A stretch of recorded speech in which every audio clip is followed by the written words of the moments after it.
सुप्रभात बच्चों आपने पहले भाग में शब्द विचार पढ़ा था। इसके अंतर्गत आपने देखा था शब्द विचार किसे कहते हैं।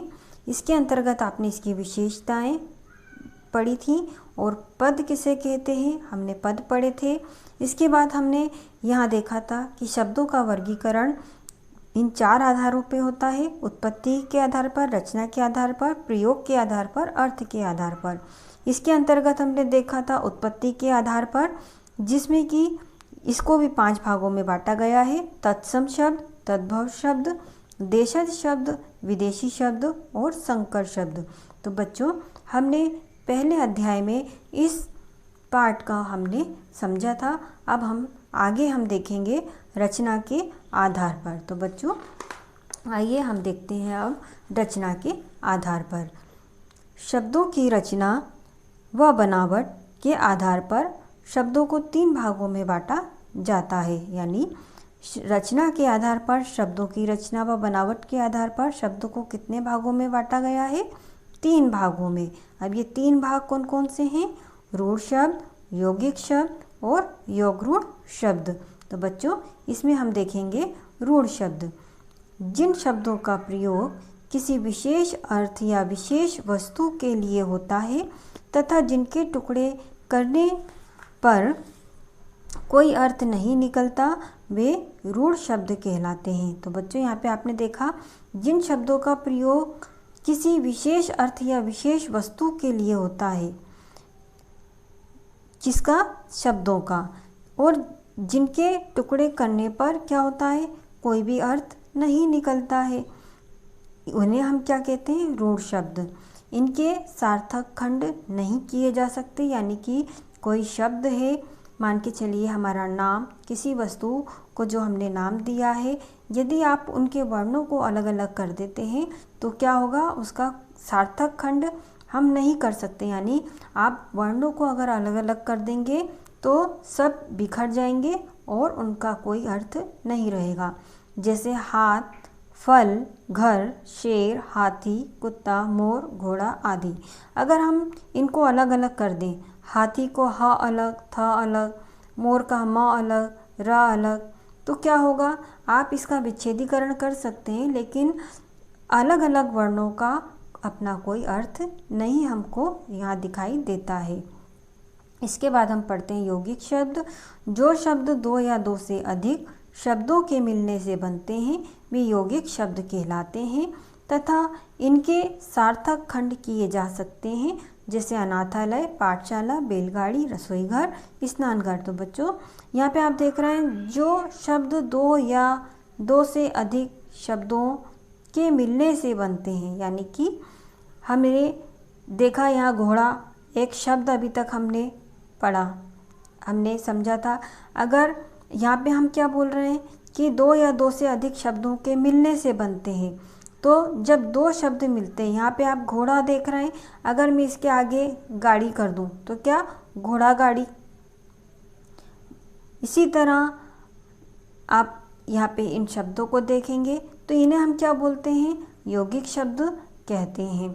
इनके हम सार्थक खंड कर सकते हैं, यानी इनके सार्थक खंड किए जा सकते हैं।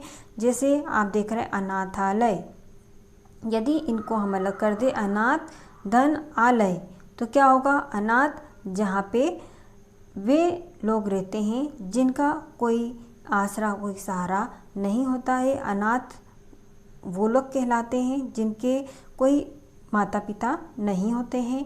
आलय जहाँ पर स्थान जहाँ पे कोई रहता है, तो अनाथ आलय, यानी ये कौन सा आलय है? ये जहाँ पर जिनके कोई माता पिता नहीं है या जिनका कोई सहारा नहीं है, वह अनाथ आलय। इसी तरह आप विद्यालय पढ़ते हैं, विद्या धन आलय, है ना, जहाँ। इसी तरह पाठ धनशाला, यानी कि पाठ यानी आप जो अध्ययन करते हैं। इसी तरह शाला जहाँ पर आप उसका अध्ययन करते हैं, आप अपने स्कूल में जाते हैं, तो उसे हम क्या बोलते हैं? पाठशाला।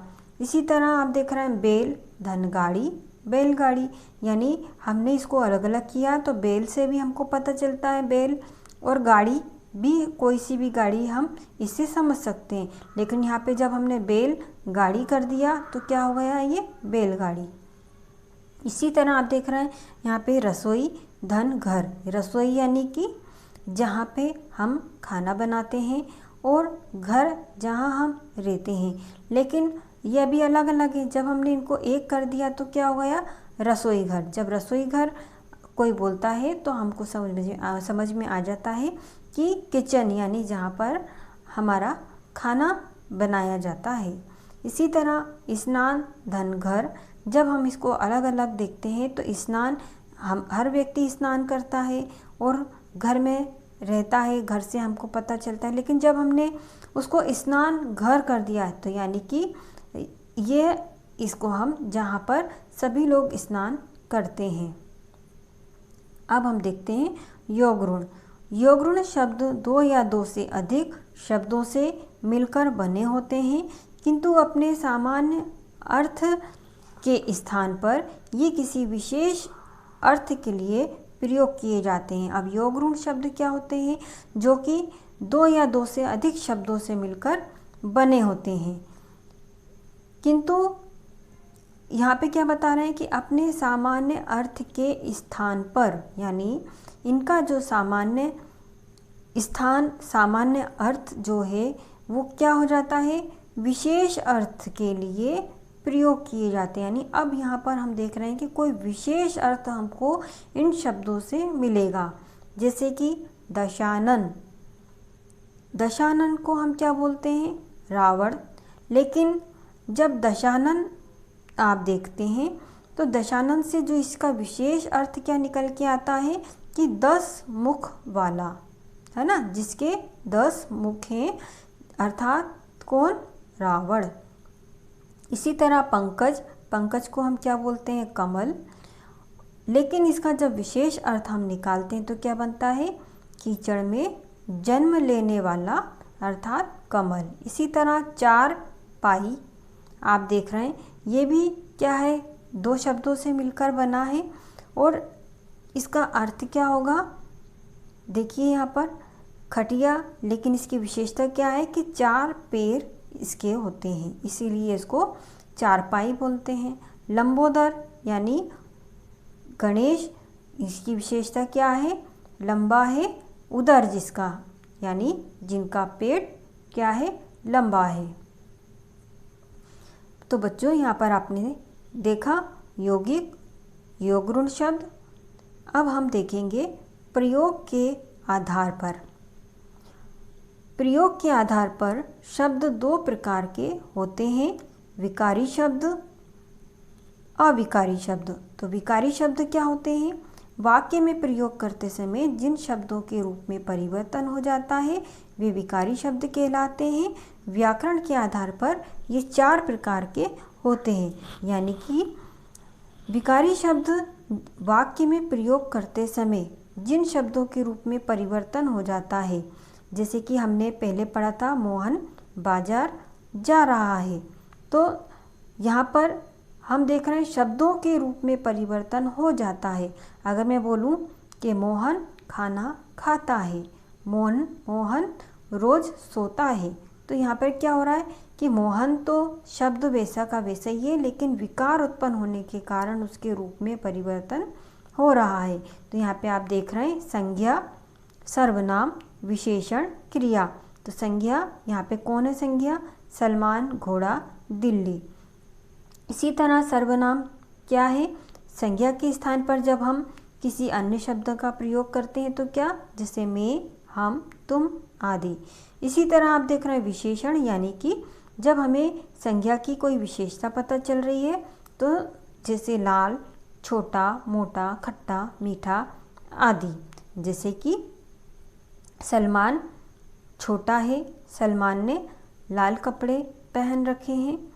तो इस तरह से फिर इसी तरह आप देख रहे हैं क्रिया, यानी कि कोई जब हमें क्रिया के होने का पता चल रहा है, यानी पढ़ना, लिखना, चलना, खाना, पीना आदि। तो ये क्या हुए, विकारी शब्द। अब हम देखते हैं अविकारी शब्द। ये शब्द अव्यय शब्द कहे जाते हैं, अर्थात जिन शब्दों के रूप में लिंग, वचन, कारक आदि कारण कोई परिवर्तन नहीं होता वे अविकारी शब्द कहलाते हैं। ये कितने प्रकार के होते हैं? ये 4 प्रकार के होते हैं। अभी हमने देखा कि विकारी में क्या हो रहा था? विकार उत्पन्न हो रहा था, यानी परिवर्तन हो रहा था। अब अविकारी में क्या है कि यहाँ पर कोई परिवर्तन नहीं होता है, यानी कि अविकारी शब्द जैसे होते हैं वैसे ही हमें प्रयोग करना होते हैं। अब आप देख रहे हैं यहाँ पे ये भी कितने प्रकार के होते हैं? ये भी 4 प्रकार के होते हैं। कौन कौन से? क्रिया विशेषण, यानी कि जब हमें किसी क्रिया की विशेषता जो पता चलती है, क्रिया की विशेषता बताने वाला। जैसे कि तेजी से, राम तेजी से जाता है या राम जल्दी जल्दी जाता है, मुझे तेजी से भूख लगी है, तो ये क्रिया विशेषण। इसी तरह संबंध बोधक, संबंध बोधक यानी कि जो संबंध बताए, जैसे कि बिना, योग्य, द्वारा, साथ। मैं माँ के बिना नहीं रह सकती हूँ, मैं खाने के बिना नहीं रह सकती। इसी तरह समुच्चय बोधक यानी कि जो जोड़े, इन्हें योजक भी कहते हैं, जैसे कि लेकिन, और, परंतु, किंतु, इसलिए आदि। जब हम अपनी कोई बात करते हैं और हमें अपनी बात के साथ कुछ और आगे वाक्यों को जोड़ना पड़ता है तो हम इस तरह से शब्दों का प्रयोग करते हैं। इसी तरह विस्मयादि बोधक, धत, जब हमसे कोई गलती हो जाती है या अचानक हमको लगता है कि अरे हमने क्या बोल दिया, गलत बोलते, तो हम क्या बोलते हैं? धत। जब कोई अच्छा काम करता है तो हम शाबाश बोलते हैं। जब अचानक कोई आश्चर्यचकित घटना हो जाती है तो हम बोलते हैं हाय, वह आदि। ये सब विस्मयादि बोधक शब्द हैं। इसी तरह से अब हम देखते हैं चौथा, अर्थ के आधार पर। अर्थ के आधार पर शब्द निम्न प्रकार के होते हैं, जैसे कि आप यहाँ पे देख रहे हैं, जैसे कि सार्थक शब्द, निरर्थक शब्द, एकार्थी शब्द, अनेकार्थी शब्द, विपरीतार्थक शब्द, समानार्थक शब्द। अब सार्थक शब्द किसे कहते हैं? जिन शब्दों का कोई निश्चित अर्थ निकलता है वे सार्थक शब्द कहलाते हैं, जैसे कलम, विद्यार्थी, पुस्तक, विद्यालय आदि। तो बच्चों, हमने इस शुरुआत में भी देखा था कि जिस शब्द का कोई अर्थ होता है, जिसका कोई महत्व होता है, उसे हम क्या बोलते हैं? उसे हम सार्थक शब्द कहते हैं। इसी तरह आप देखेंगे निरर्थक शब्द। अब निरर्थक शब्द क्या है? जिन शब्दों का कोई अर्थ नहीं होता वे निरर्थक शब्द कहलाते हैं, जैसे खाना वाना, कपड़े वपड़े, जूते वूते, डंडा वंडा आदि। तो बच्चों, यहाँ पे जो रेखांकित शब्द हैं वो निरर्थक हैं, यानी कि खाना शब्द होता है लेकिन वाना नहीं होता। आप ये नहीं बोलेंगे कि मुझे वाना वाना है, मुझे खाना खाना है, हमेशा बोलते हैं मुझे वाना खाना है। ये क्या शब्द हुआ? कपड़े वपड़े, तो कपड़े शब्द है सार्थक और वपड़े ये निरर्थक है। इसी तरह जूते सार्थक है, वूते कोई सार्थक शब्द नहीं है। इसी तरह डंडा सार्थक है और वंडा कोई शब्द नहीं होता है। तो व्याकरण में निरर्थक शब्दों पर कोई विचार नहीं किया जाता है, यानी कि व्याकरण में भी इन शब्दों का कोई भी महत्व नहीं है। अब हम देखते हैं एकार्थी शब्द। जो शब्द हमेशा एक ही अर्थ में प्रयुक्त किए जाते हैं उन्हें एकार्थी शब्द कहते हैं, जैसे दीवार, लोहा, दुकान आदि। यानी कि इन शब्दों को हमेशा एक ही अर्थ में प्रयोग किया जाता है। दीवार को हम दीवार ही बोलेंगे, लोहा को हम लोहा ही बोलेंगे, दुकान को हम दुकान ही बोलेंगे। अब हम देखते हैं अनेकार्थी, यानी कि यहाँ पे हमने देखा था कि एक ही अर्थ में हम उसको लेते थे। अब यहाँ पे क्या हो जाएगा? जब एक ही शब्द अलग अलग स्थानों पर, यानी अलग अलग शहर, अलग अलग राज्य पर क्या होता है कि एक ही शब्द को कई तरह से या अलग अलग उनकी भाषा में उसका प्रयोग किया जाता है, तो अलग अलग स्थानों पर नए नए अर्थों में प्रयुक्त होता है, उसे अनेकार्थी शब्द कहते हैं।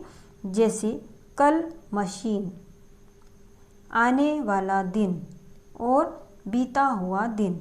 ये हम हिंदी भाषा में इस तरह से इसका प्रयोग करते हैं, लेकिन हर जगह इसका अर्थ है राज्य, शहर, स्थान के होने पर बदल जाते हैं। इसी तरह हम देखते हैं विपरीतार्थक शब्द।